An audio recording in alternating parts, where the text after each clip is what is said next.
My name is Giuliana.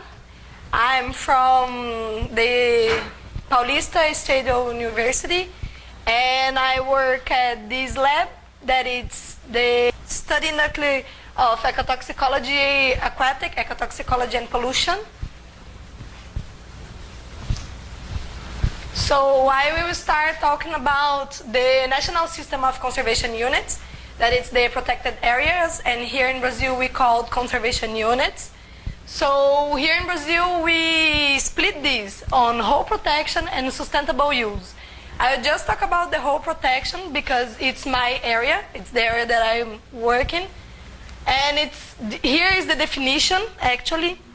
Its main purpose is the maintenance of ecosystem without the changes caused by human interference, and it admits only indirect use. What is that? You can't fish, you can't go there and take out an organism, you can't do anything, just indirect use. So my work area is Japuí State Park, and this is responsible for protecting the remaining biodiversity from that area. It stays on Baixada Santista and has just a little bit of green, and that's the park. And it's responsible for the remaining biodiversity that is still there. So there we have a lot of impacts for urban settlement, industrialization, and the port activity that it's part of Santos. And it's very big and very famous. It's the most important port from Brazil. And here we have the metropolitan region of Baixada Santista, that is a coastal area. And here we have the metropolitan region of São Paulo.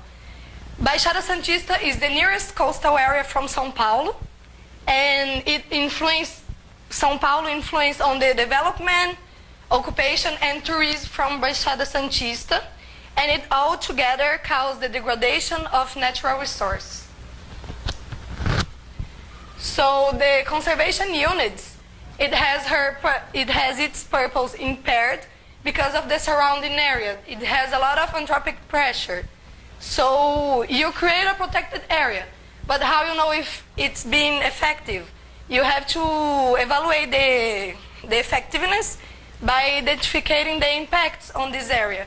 And a way to do that is ecotoxicological analysis. So the ecotoxicological analysis will allow us to understand the biological effects caused by anthropic contamination. So other studies already found toxicity on Santos Bay, that it's here, Santos Bay, and Japuí, it's right here.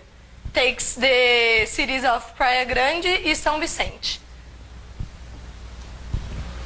So the objective of this work, what I want to assess the quality of sediments from the marine portion of the park and identify and assess the impacts of contamination originating by anthropic pressure around the park. So how am I going to do that? I will test chronic and acute toxicity with Tis biminiensis, that is a copepod. I will test the chronic toxicity, and with the amphipod Tiburonella viscana, I will assess the acute toxicity. My study area, how I already have said, it's the marine portion of Japuí State Park. It stays on the central region of Baixada Santista. On its total, the park has 901 hectares, but 347 it's on São Vicente, and 554 is on Praia Grande. So the park has 600 hectares on land and 301 on the marine portion, that it's my area.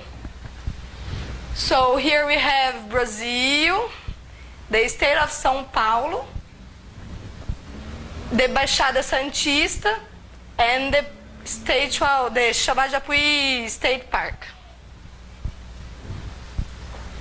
So my control sediment is from Ilhabela, São Sebastião, that it's a clean area of the state of São Paulo. I have 6 stations for sediment and ecotoxicological analysis. This is the one close to Praia Grande. This is the second station, the third, fourth, fifth, and sixth station.